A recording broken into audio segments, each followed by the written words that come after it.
अस्सलाम वालेकुम। आप देख रहे हैं राय हदायत टीवी और मैं हूं रज़ा मकसूद। तमाम तारीफ़ें अल्लाह रब्बुल इज़्ज़त के लिए कि जिसने हमें ईमान की नेमत से सरफराज फरमाया और बेहद दरूद व सलाम जनाब रसूलुल्लाह सल्लल्लाहु अलैहि वसल्लम पर कि जिनके लिए अल्लाह ने इस कायनात की तख्लीक फरमाई।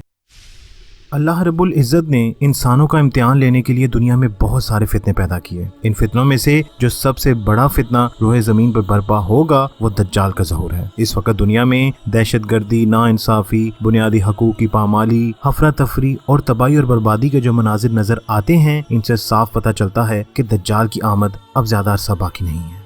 दोस्तों, वीडियो शुरू करने से पहले मैं जनाब रसूल सल्लल्लाहु अलैहि वसल्लम का इरशाद मुबारक बयान करना चाहूँगा कि क़यामत से पहले मुख्तलिफ फितने ज़ाहिर होंगे और आप सल्लल्लाहु अलैहि वसल्लम ने उम्मत को न सिर्फ इन फितनों से आगाह किया बल्कि इन फितनों की शिद्दत के बारे में बड़ी वजाहत से उम्मत को खबरदार भी किया। चुनाचे आप सल्लल्लाहु अलैहि वसल्लम ने फरमाया कि मैं आने वाले फितनों को तुम्हारे घरों में बारिश के कतरों की तरह गिरता देख रहा हूँ। दोस्तों, जब एक आम इंसान इस हदीस के बारे में सुनता है तो उसके दिमाग में सबसे पहली मिसाल इंटरनेट, केबल और आजकल की मूवीज आती हैं कि कैसे ये फितने बारिश की तरह हमारे घरों में बरस रहे हैं और ये हमें जो दिखाकर समझाना चाहते हैं या हमारे ज़हनों में डालना चाहते हैं, हम वैसा ही देख और समझ रहे हैं। दोस्तों, यकीनन आप में से बहुत दोस्तों ने नेटफ्लिक्स सीरीज के बारे में सुना होगा और इनकी बहुत सी सीरीज भी देखी होंगी। अभी 4 दिसंबर 2019 को नेटफ्लिक्स ने अपनी एक सीरीज मसाया के नाम से का ट्रेलर लॉन्च किया और ये शो 1 जनवरी को नेटफ्लिक्स पर शाया किया जाएगा। दोस्तों, इस ट्रेलर में दिखाया गया है कि मसाया अपने अमाल से इंतशार का सबब बनता है और बहुत से लोगों का कहना है कि वो मायूस लोगों को अपनी मौत की तरफ लेके जा रहा है। दोस्तों, इस ट्रेलर में दिखाया गया है कि इसके बाद बहुत से मोजिज़े भी हैं, यानी ये बहुत से खुदाई ताकतें भी रखता है। इसमें मजीद दिखाया जाता है कि इसके एक पैरोकार का दावा है कि इसने अपनी बेटी की जान बचाई है। जब उनसे पूछा गया कि इसके पीछे इसका मकसद क्या है तो वो किरदार का कहना है खुदा का काम कर रहा है। दुनिया के मुख्तलिफ कोनों से यानी इजराइल और टेक्सास से लोग इसकी पैरवी करने के ख्वाहिशमंद होते हैं। दोस्तों, यकीनन एक ये बहुत बड़ा लम्हा फिक्रिया है। अगर आज हमने अपनी नस्लों को इस फितने के बारे में ना बताया, वो फितना जो हज़रत आदम अलैहिस्सलाम से आप सल्लल्लाहु अलैहि वसल्लम तक हर नबी ने अपनी कौम को इस फितने से आगाह किया, तो यकीन जानिए हम एक बहुत बड़ी तबाही के करीब होंगे। तो दोस्तों, इस वीडियो में हम इंशाअल्लाह अल्लाह की मदद और नुसरत से दज्जाल के फितने के बारे में सुनेंगे और इस फितने से कैसे बचा जाए इस बारे में भी इंशाअल्लाह सुनेंगे। पर दोस्तों, इससे पहले कि मैं आगे बढ़ूं, मैं इस मसाया लफ्ज़ के बारे में आपको कुछ बताना चाहूँगा। दोस्तों, अरबी ज़ुबान में मसाया मसीह के मुखालिफ आना है, जिसमें से बाज़ ये हैं कि किसी चीज़ को पूजने वाला, किसी चीज़ पर हाथ फेरने वाला, किसी बीमारी के लिए आफियत की दुआ करने वाला और बहुत ज़्यादा सफ़र करने वाला। दोस्तों, ये अल्फाज हज़रत ईसा अलैहिस्सलाम के लिए इस्तेमाल होते हैं और मसीह के दूसरे मायने ये हैं आंख से काना, बहुत ज्यादा झूठ बोलने वाला, बहुत ज्यादा सफर करने वाला। दज्जाल को मसीहा इन्हीं दूसरे मायनों में कहा गया है। दोस्तों, ये नेटफ्लिक्स की सीरीज का नाम मसाया अगर देखा जाए तो यहूदियों की मुख्तलिफ किताबों में इस मसाया का जिक्र मिलता है जो आने वाला बादशाह है और जिसका ये इंतजार कर रहे हैं। खैर दोस्तों, अब हम अपने जनाब रसूल सल्लल्लाहु अलैहि वसल्लम की तरफ आते हैं कि कैसे इन्होंने इस फितने से बचने के लिए हमें आगाह किया और इस फितने के बारे में क्या बताया।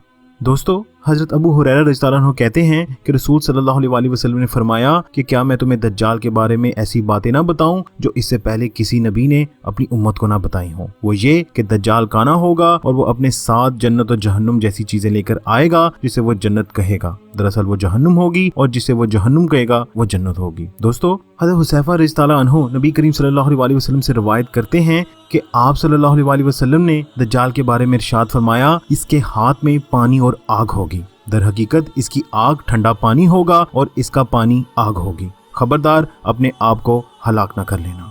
दोस्तों, दज्जाल के हुक्म से आसमान से बारिश बरसेगी, जमीन से घास और अनाज वगैरह उगेगा, जानवर पहले से ज्यादा दूध देना शुरू कर देंगे। मुस्लिम शरीफ की रिवायत है कि एक रोज जनाब रसूल सल्लल्लाहु अलैहि वसल्लम ने दज्जाल का जिक्र फरमाया। हमने अर्ज किया कि या रसूलुल्लाह सल्लल्लाहु अलैहि वसल्लम, जमीन में इसका घूमना किस तेजी से होगा? तो आप सल्लल्लाहु अलैहि वसल्लम ने फरमाया, इस बारिश की तरह जैसे हवा पीछे से धकेलती है। वो एक कौम के पास आएगा और इन्हें अपने आप पर ईमान लाने की दावत देगा। वो ईमान ले आएंगे और इसकी बात मान लेंगे। चुनाचे वो आसमान को हुक्म देगा और वो बारिश बरसाएगा, जमीन को हुक्म देगा और वो अनाज उगने लगेगी। शाम के वक्त लोगों के जानवर चरागाहों से वापस आएंगे तो इनकी थनें खुशादा होंगी और पसलियां खूब भरी होंगी, यानी पहले से जानवर मोटे ताजे नजर आएंगे। ये इस कौम के ईमान लाने का सिला होगा। फिर वो दूसरी कौम के पास जाएगा और इन्हें अपने आप पर ईमान लाने की दावत देगा, लेकिन वो इसकी दावत का इनकार कर देंगे। चुनाचे दज्जाल वहां से चला जाएगा और इन पर कहत साली मुसल्लत हो जाएगी और इनके मालों में से कुछ भी इनके पास ना रहेगा।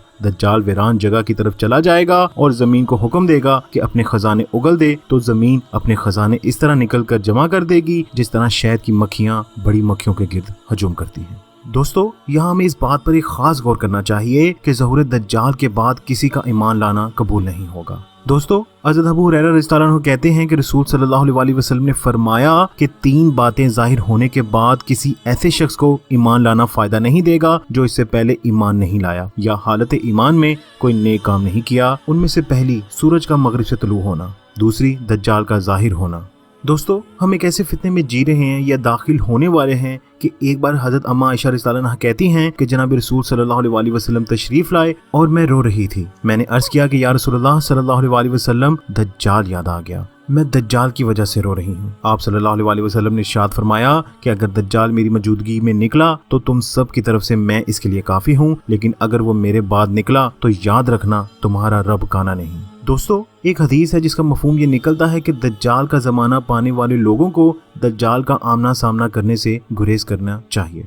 चुनांचे जनाब रसूल सल्लल्लाहु अलैहि वसल्लम ने फरमाया कि जो शख्स दज्जाल की खबर सुने वो इसके सामने आने से गुरेज करे। अल्लाह की कसम, जब कोई आदमी इसके पास आएगा तो यही समझेगा कि वो मोमिन है। जो चीजें इसके पास हैं या जो देखकर इसको भेजा गया है, इन्हें देखकर वो इसकी पैरवी करने लगेगा। दोस्तों, अब यहाँ पर हम फितना दज्जाल की मुद्दत यानी इसके टाइम पीरियड के बारे में बात करते हैं। एक जगह जनाब रसूल सल्लल्लाहु अलैहि वसल्लम ने दज्जाल का जिक्र करते हुए फरमाया और नसीहत फरमाई कि अल्लाह के बंदो, साबित कदम रहना। साहबा ने अर्ज किया, दज्जाल कितनी मुद्दत तक जमीन में रहेगा? आप सल्लल्लाहु अलैहि वसल्लम ने इरशाद फरमाया, 40 रोज, जिनमें से पहला दिन 1 साल के बराबर होगा, दूसरा दिन 1 महीने के बराबर होगा और तीसरा रोज हफ्ते के बराबर होगा, और इसके बाद 37 यानी 37 रोज तुम्हारे शबो रोज के बराबर होंगे। दोस्तों, साहबा ने अर्ज किया कि या रसूलुल्लाह सल्लल्लाहु अलैहि वसल्लम, पहला दिन जो साल के बराबर होगा, इसमें एक दिन की 5 नमाजें ही काफी अदा करनी होंगी। दोस्तों, यहाँ एक और सवाल पैदा होता है कि दज्जाल के पैरोकार कौन होंगे। दोस्तों, ईरान के शहर अस्वान से 70,000 यहूदी दज्जाल का साथ देंगे।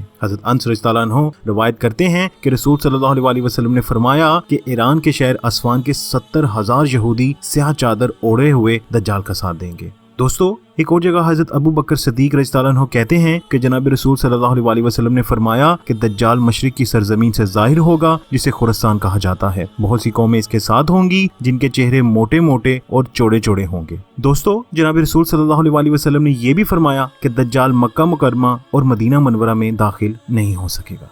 दोस्तों, वीडियो के इख्तिताम में हम यहाँ पे एक बहुत जरूरी बात करेंगे कि अहले ईमान को अल्लाह ताला फितने दज्जाल से महफूज कैसे रखेगा।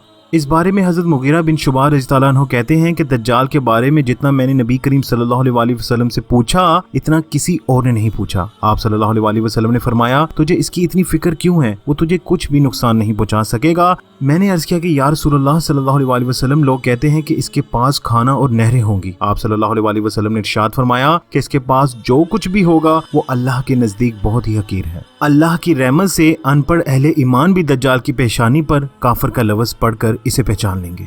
दोस्तों, आखिर में हम बात करेंगे कि दज्जाल से महफूज रहने के लिए क्या करना चाहिए। अम्मा आयशा रज़ियल्लाहु अन्हा फरमाती हैं कि जनाब रसूल सल्लल्लाहु अलैहि वसल्लम नमाज में दुरूद शरीफ के बाद ये दुआ मांगा करते थे कि अल्लाह, मैं तेरी पनाह मांगता हूँ अज़ाब कब्र से, मसीह दज्जाल के फितने से, जिंदगी और मौत के फितने से, गुनाह और कर्ज से। दोस्तों, सूरह कैफ की पहली 10 आयात याद करने वाला शख्स भी फितना दज्जाल से महफूज रहेगा। चुनांचे जनाब रसूल सल्लल्लाहु अलैहि वसल्लम ने फरमाया, जिसने सूरह कैफ की पहली 10 आयात याद कर ली वो फितना दज्जाल से बचा लिया जाएगा। खैर दोस्तों, अल्लाह से दुआ है कि अल्लाह इस मुश्किल वक्त में और फितना दज्जाल के इस वक्त में हम सब की ईमान की हिफाजत फरमाए।